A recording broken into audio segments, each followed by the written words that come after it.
السلام عليكم ورحمة الله وبركاته.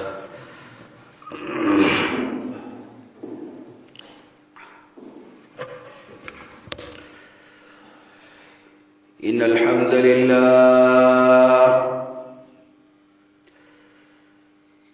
الحمد لله نحمده ونستعينه ونستغفره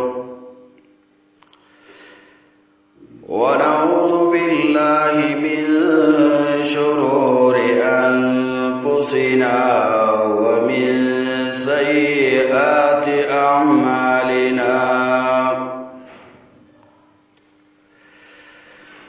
من يهده الله فلا مضل له ومن يضلله فلا هادي له،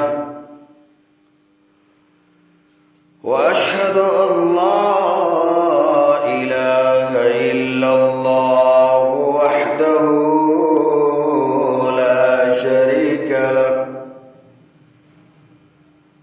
وأشهد أن محمدًا عبده ورسوله. أما بعد، فأعوذ بالله السميع العليم من الشيطان الرجيم. يا أيها الذين آمنوا اتقوا الله حق تقاته ولا تموتن إلا وأنتم مسلمون. يا أيها الناس اتقوا ربكم الذي خلقكم من نفس واحدة وخلق منها زوجها وبث منهما رجالا كثيرا ونساء، واتقوا الله الذي تساءلون به والأرحام، إن الله كان عليكم رقيبا. يا أيها الذين آمنوا اتقوا الله وقولوا قولا سديدا يصلح لكم أعمالكم ويغفر لكم ذنوبكم، ومن يطع الله ورسوله فقد فاز فوزا عظيما. أما بعد، فإن خير الحديث كتاب الله، وخير الهدي هدي محمد صلى الله عليه وسلم، وشر الأمور محدثاتها وكل محدثة بدعة وكل بدعة ضلالة وكل ضلالة في النار.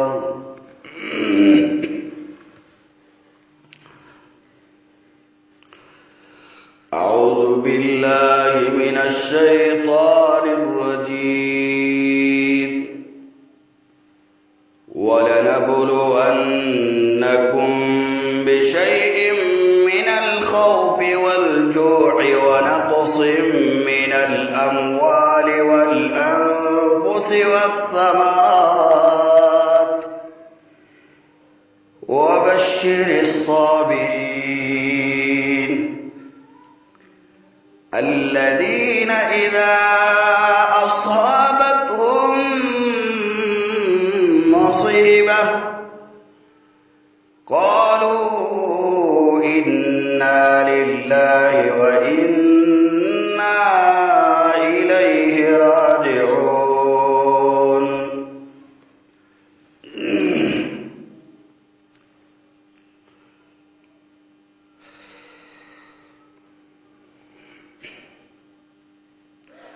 عزتمندو حاضرینو سامعینو محترم مسلمانانو ورونو،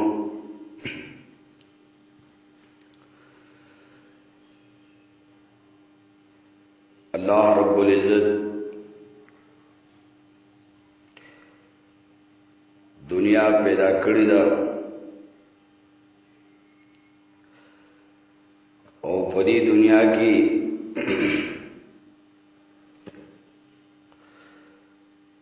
ډېر مخلوقات پیدا کړي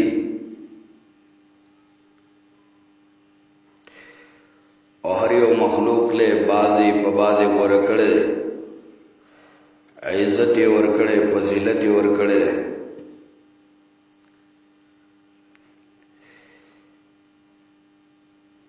خصوصاً په دې مخلوقاتو کې د الله رب العزت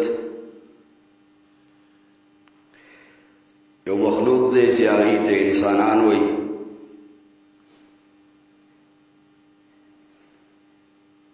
نو دغه مخلوق چې کوم انسانان ورته وایي،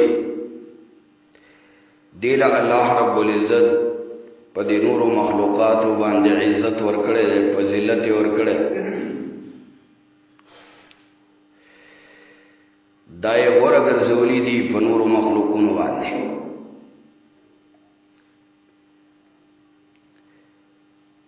هر کله چې الله رب العزت دنیا پیدا کړه او په دې کې شپه او ورځ برابر کړل او بیا یې په دې کې نباتات کم بوټي چې ورته وایي هغه پیدا کړل، د دې لپاره چې دا مخلوق چې کوم انسانان دي دا به راځي او په دې دنیا کې هغې چې کله پاتې کېږي نو هغه به د دې نه سره څه پیدې اخلي.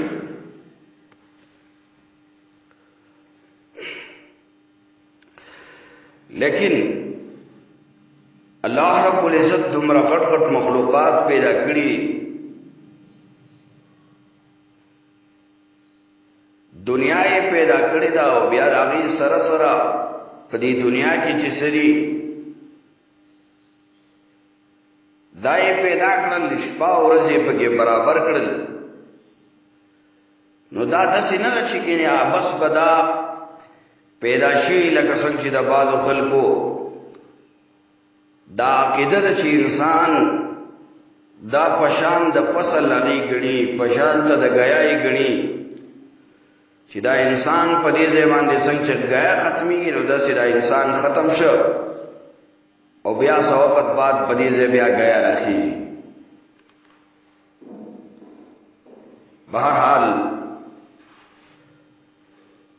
انسان الله رب العزت پیدا کړی دی نو د یو غټ مقصد دپاره چې هغه مقصد د الله رب العزت بندگی ده. الله رب العزت فرمایي وما خلقت الجن والانس الا ليعبدون. الله رب العزت وایي پیریان او انسانان ما نه دي پیدا کړي دې دپاره چې د الله و لعب کې ځان اخته کړي یا نور څه،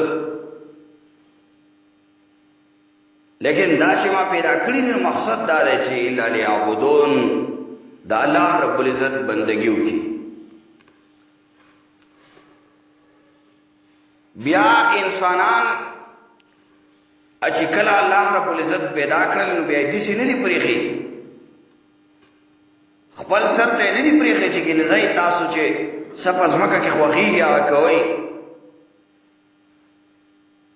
نه نه، دې انسانانو ته بار بار پیغمبران نه لېږلي، ځکه الله رب العزت فرمایي وَلَقَدْ بَعَثْنَا فِي كُلِّ أُمَّةٍ رَسُولًا أَنِ اعْبُدُوا اللَّهَ وَاجْتَنِبُوا الطَّاغُوتَ. الله رب العزت را لېږلي دي هر یو ډلې ته، هر یو امت ته پیغمبران، دې دپاره چې هغه وښایي هغه څه چې د الله رب العزت بندګي ده، دا ورته وښایي چې د الله رب العزت بندګي په کومه طریقه به تاسو کوئ. ځکه د دې نه مخکې آدم علیه السلام چې کله الله رب العزت پیدا کړ، هغه وخت کې دا ډېره پاکه پیړۍ وه، ډېر پاک خلک وو. تر هغې نه بعد یو قابل و چې هغه پکې ورانکار و، قتل یې کړی و. لیکن نورا دا زندگی چې وا د انسانانو ډېره پاکه تېرېدله، یو الله رب العزت عبادت و. څه وخت بعد دا انسانان د گمراهۍ او د ضلالت په لاره باندې روان شول. شرک عام شو په دې مخلوقاتو کې.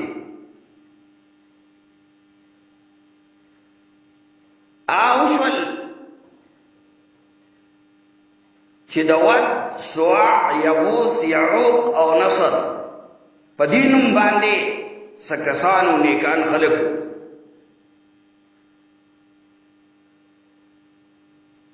ابلیس چې کله راغی نو هغه داسې وکړل چې هغه را مشهور کړل د خلکو په زړونو کې د هغې تعظیم ای سیواک. خلکو ته هغه ډېر درانه خلک ښکاره کړل او یقیني چې درانه وو، نیکان خلک. ناغي ابلیس ورته وویلې ګوره ستاسو دعاګانو کې اثر نشته، ستاسو د عبادت خوند نشته. مخکې یو وخت دا خبره مونږ کړې وه چې ابلیس چې راتاویږي او د سړي د ګمراهۍ اراده وکړي چې سړی ګمراه کړي، نو هغه ورې شارټ کټ سړی نه پوهېږي، ډېر په اوږده ورته راتاویږي. نو هغې ته وویلې چې تاسو داسې وکئ چې ګوره ستاسو دعاګانو کې اثر نشته دی، عبادت کې مزه نشته. عبادت ستاسو اگر چې تاسو عبادت کوئ لیکن خوند نه درکوي. تاسو داسې وکئ چې د دې خپلو مشرانو یو یو تصویر پکار دی.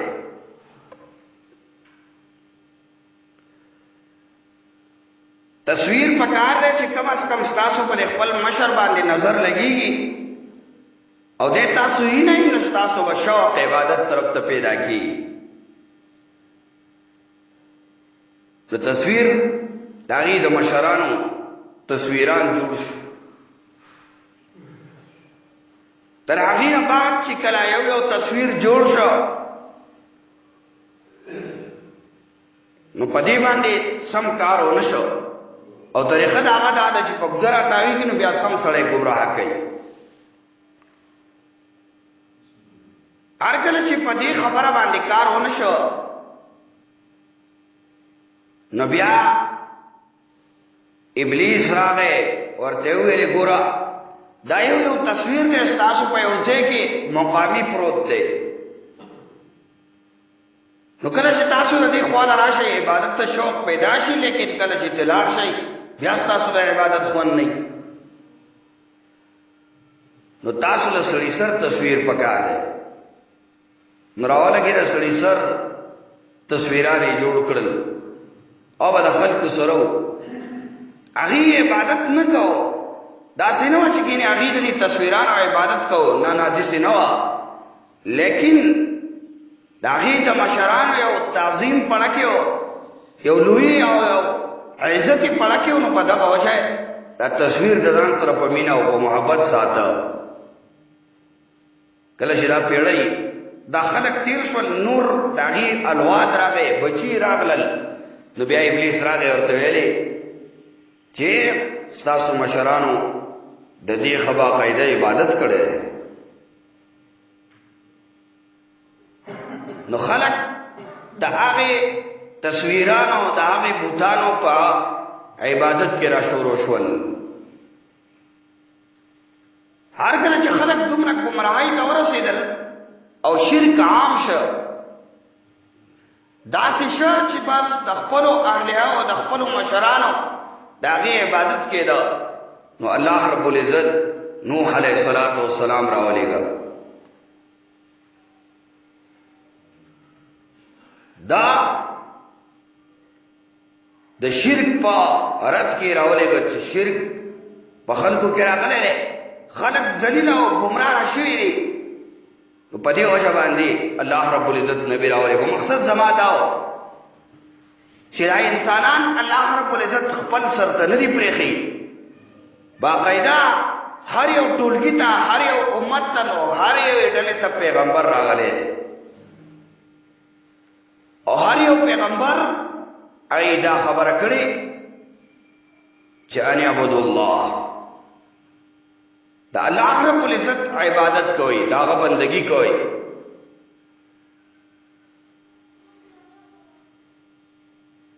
نو هر کله چې انسانان الله رب العزت کله خپل سر ته پرې نه خوستل او پیغمبران یې رالیږلي دي د دې دپاره چې دا پیغمبران هم انسانان دي، آیا دو چې څه کوي نو نور انسانانو د هغې امت، د هغې ډلې، د هغې ټولګي له پکار دي چې د خپل نبي په لاره باندې روان شي، د خپل نبي اطاعت وکړي، د هغه تابعداري وکړي.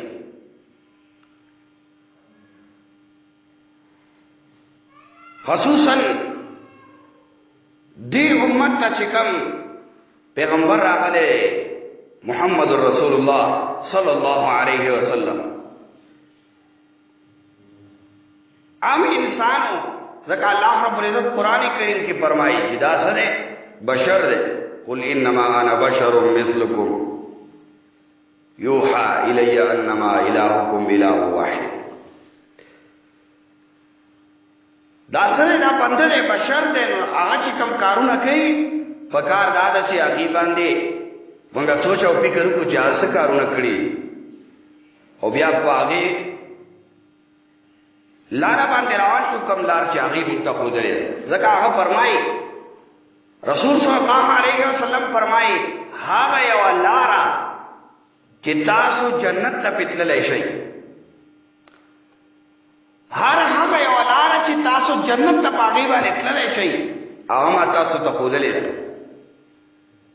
نو هغه لار چې هغه جهنم ته تللو والا ده، د هغې لارې په تللو سره به تاسو جهنم ته لاړ شئ، نو هغې نه ما تاسو منع کړي. امیم درته ښودلې ده چې ګورې دغې لارې ته لاړ نه شئ په دغه لار باندې.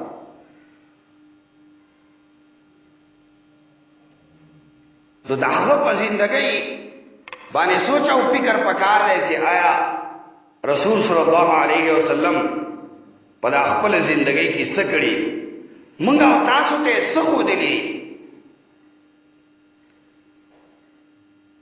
کوم آیاتونه ستاسو د مخکې چې ما لوستي وو، په هغې کې الله رب العزت زمونږ یو خبرې ته فکر راګرځوي چې هغه خبره، هغه حکم چې کوم الله رب العزت کړی دی، په هغې باندې یو سړی عمل وکړي. ځکه مخکې موږ دا خبره کړې وه چې قرآن کریم دا د انسان سره داسې راغلی دی چې د هغې مثال دا زه بار بار پیش کوم چې هر یو کپني چې په دنیا کې یو څیز جوړوي، هغه د هغې سره په پیکینګ کې په هغې کې ورسره یو څه نه څه چټ ږدي چې هلکه دا په دې طریقه باندې استعمالوي. دوایي چې په کومه کمپني ایجاد کړي نو لاندې هغه بوتل سره لاندې چټ لګېدلی، هغه چټ کې دا یې چې یاره دا دوایي ده، دا شی پکې دی او دا به په دې طریقه باندې استعمالېږي. دغسې الله رب العزت د انسان سره قرآن کریم را لېږلی دی او په دې کې د انسان د استعمالولو پوره طریقه ده چې انسان به په دې دنیا کې ځان څنګه استعمالوي، څه به کوي. بیا دوه څیزونه دي چې د انسان په زندګۍ پورې تړلې شیزونه دي. مقصدي خبر هم دا ده. دوه سیزونه دي چې هغه د انسان د زندګۍ سره تړلې خبرې. یو انسان یا په غم کې مصیبت کې دی او یا په راحت او خوشحالو کې دی. دا دوه خبرې د انسان د زندګۍ سره بالکل تړلې خبرې. نشته یار یو انسان یا په غم مصیبت کې دی او یا خوشحالو او په راحتونو کې دی. اوس دې کې دا محمد رسول الله صلی الله علیه وسلم زندګۍ ته کتل غواړي چې آیا دا غم او مصیبتونه په هغه باندې راغلي دي که نه، او که چېرته پرې راغلي دي نو هغې دې کې څه کړي، د دې غم او مصیبت په وخت کې هغه څه کړي. په دې باندې سوچ او فکر پکار. په دې خبره باندې چې محمد رسول الله صلی الله علیه وسلم په هغه باندې خوشحالیانې راغلي، راحتونه پې بعضې وخت کې راغلي، په دې کې هغه څه کړي.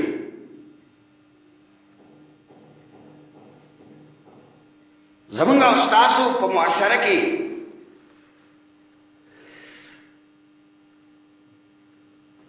د هر یو د محمد رسول الله صلی الله علیه وسلم د هر یو طریقې څه نه څه مخالفت کی.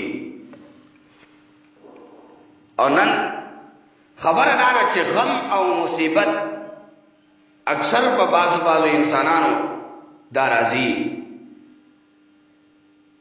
اکثریت د دې خبرې چې غم او مصیبت په انسان باندې راځي، خاص کر په مسلمانانو باندې. دا غم او مصیبت چې دا د هغې د زندګۍ سره تړلې خبره ده. اوس په دې کې په دې غم او مصیبت کې انسان لا څه کول پکار دي؟ دا ویل پکار دي چې سړی بعضې وخت کې دا غم او مصیبت چې کله ډېر راایثار کي که نه پریشان شي، بیا دا نارې وایي الله رب العزت ته چې دې ټول مخلوق کې نو تا زه کتلی یم. داسې ویل پکار دي؟ نه نه نه. د غم او د مصیبت د راتللو د هغې د پیدو نه که تاسو خبر شوئ، انشاءالله چې تاسو به غم او مصیبت ته بې اړه نه تنګوئ. غم او مصیبت په انسان باندې اکثر د هغه د ګناهونو د وجې راځي. کله یو انسان ګناهګار شي بې حده، یو خو داسې ګناه ته ورسېږي چې هغه د ایمان نه خلاص شي. نو چې د ایمان نه کوم انسان خلاص شي، هلته غم او مصیبت په هغه بیا اثر نه کوي. هغه ډېر په دې دنیا کې د هغه زندګي ډېره خوشحاله او په راحتونو تېرېږي، ځکه الله رب العزت جهنم ته برابر کوي چې بیا دا ونه وایي چې دنیا کې مصیبتونه او تکلیفونه دلته کې اوس هم راګېږي. عزتمندو کله چې په انسان باندې خاص کر غم او مصیبت موږ هغه وایو بعضې طریقه کې په انسان باندې راشي، نو کله کله داسې مصیبت راشي چې انسان بیمار شي. بیماری راشي په دې انسان باندې. هغه بیماری کله کله را سخته شي، ډېره زیاته.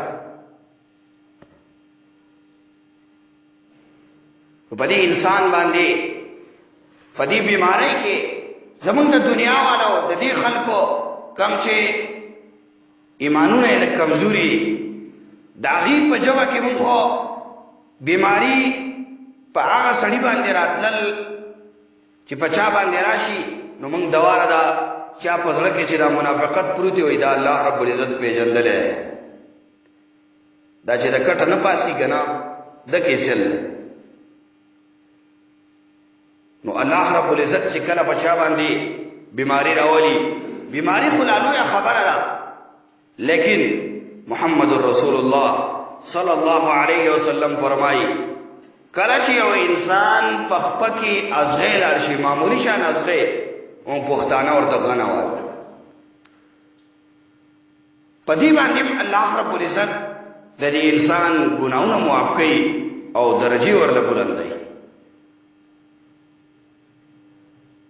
کله یو انسان دا یو سیز دی هغه د غیب شي ورک شي او د باغې پسې وکړي ګرځي را ګرځي، په دې باندې الله رب العزت له اجر ورکوي. الله رب العزت په خپل بندگانو ډیر زیات مهربان دی، خصوصا په مسلمانانو باندې. دې مهربانۍ ته تاسو ګورئ چې دا انسان بیمار شي او تکلیفونه په داسې واقعېږي نو د ده ګناهونه په دې سره ختمي. زمونږ د خلکو په دې مطلب دا دی زمونږ په ژبه کې او هغه مونږ خو هغه سړي ته چې د چا دا بیماري او ډېر زیات وکړېږي او بیا وفات شي نو مونږ وایو دا سړی ګناهګار او الله رب العزت نه یې بخلی. ښه ولې نه یې بخلی؟ دا څنګه کدن چې دومره سخت و؟ دا غلطه خبره ده. کم انسان باندې چې تکلیفونه مصیبتونه غمونه را سوا شي دا انسان دې په دې باندې پوه شي چې زما په باره کې الله رب العزت د خیر اراده کړې ده. الله رب العزت زما په باره کې د خیر اراده کړې ده، جنت ته د تللو اراده را کړې ده او ما جنت ته داخلې.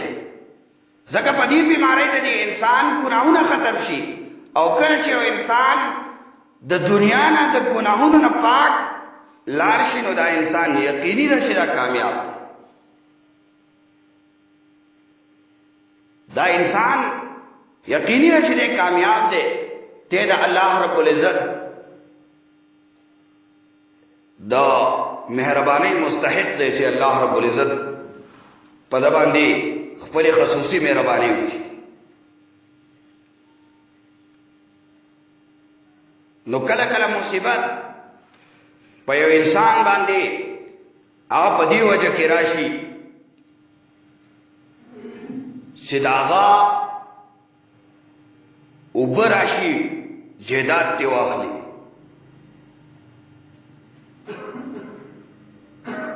او انسان په هغې کې غمجن شي. کله کله مصیبت د مال په شکل کې راشي، ډېر زیات مال یې ورسره، لیکن هغه ترې واخلي الله رب العزت. نو کله کله مصیبت راشي د بچی په شکل کې چې بچی هغه ډېر نازبیني او ډېر خاص کر د ماشوم د مور و پلار په مخ کې ډېر قدر او عزت یې ډېر محبت کوي د خپل بچی سره. نو کله کله داسې مصیبت راشي چې هغه بچی الله رب العزت ترې واخلي. او دا مصیبتونه چې کله په انسان باندې راځي ټیک ده چې دا په دنیا کې ودرېږي، دته تکلیف میلاو شي، لیکن کم انسان چې په هغې باندې صبر کوي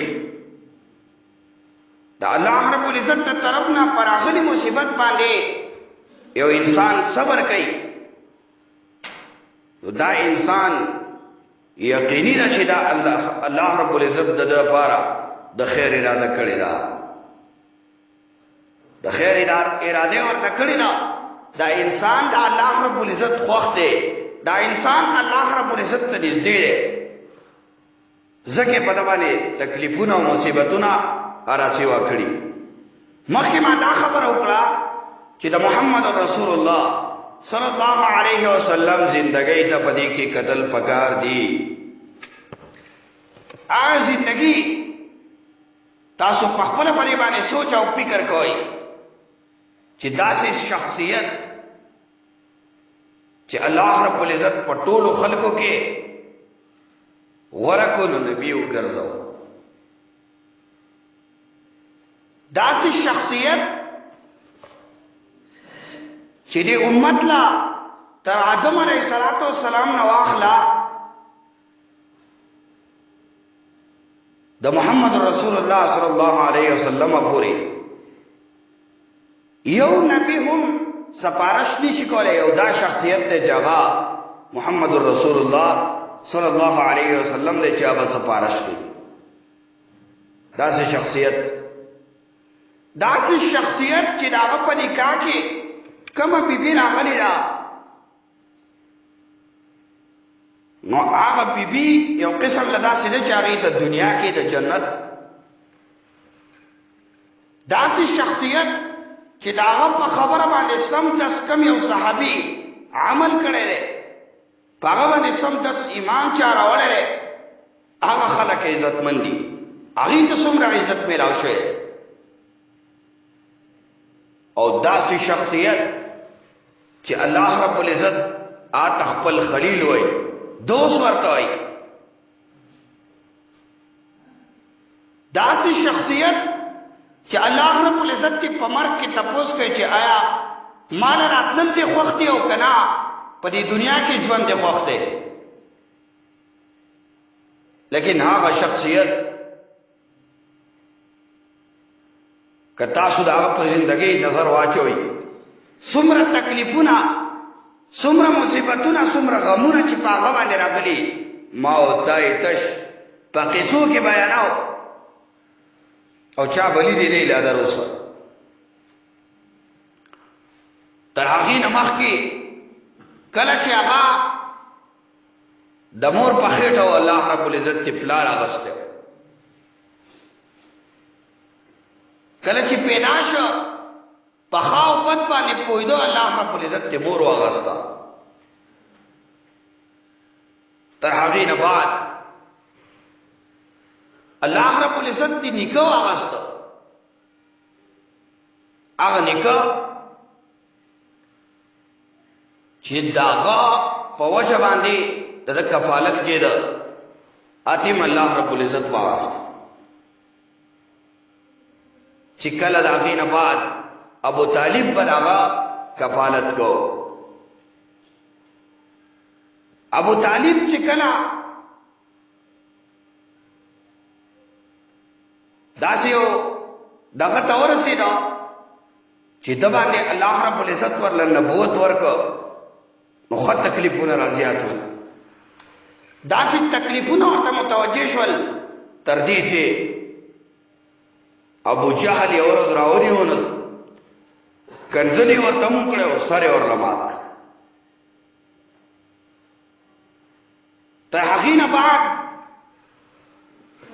په شهاب ابن ابي طالب کې په جیل کې واچولی شو. ټولو مشرکانو غم خادي ورسره پرېښوستله او نهار یې تېرې کړې. په هغه وخت کې جیلونه یې وخوړل، ځکه د ځان دپاره چې به رزق تلاش کو، نو په دې کې مشرکان به یې مخې ته وتل، هغه د خوراک څیزونه چې وو هغه به یې پرې ګرانول. د هغې دا وستونه یې هم محرومه کړي وو او ټولو خلکو هغه څه کړل. تر هغې نه بعد چې کله د جیل نه راخلاص شول، د هغې نه بعد د خلکو دا مصیبتونه دا ورته نورم متوجه شول، تکلیفونه متوجه شول، تر دې چې د وطن نه بلا وطنه کړو. د خپلې علاقې نه ویشړو، نو په کومه طریقه یې وشړو؟ داسې ورته ونه ویلې چې هلکه دا کور مونږ ته خالي که اوسه، نه نه،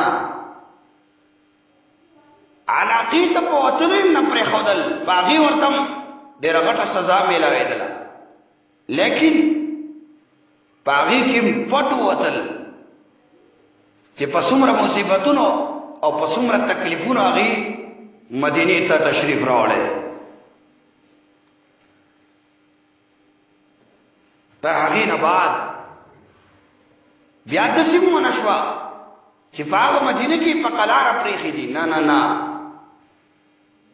په هغه مدینه کې هم هغې داسې وخت تېر کړی لکه یو سړی چې په مورچه کې ناست دي، د دشمن انتظار کوي چې کله به راباندې حمله کوي. تر هغې نه بعد څومره جنګونه د مشرکینو سره راغلي، تر دې غاښونه شهیدان شوي. داسې نبی چې د دې خلکو دپاره د قیامت په ورځ باندې سفارش کوي، نو غاښونه ورله شهیدان کړل. صحابو څومره قرباني ورکړې د هغه دپاره. تر هغې نه بعد دا خو زه یو معمولي شان چې د خپل کم علم مطابق د هغه غټ غټ مصیبتونه چې کم ظاهر دي هغه تر هغې نه بعد په ښځه هغه بیبي چې محبوبه ورته په ټولو ښځو کې عایشه صدیقه رضی الله عنها په هغې ورله تهمت ولګو.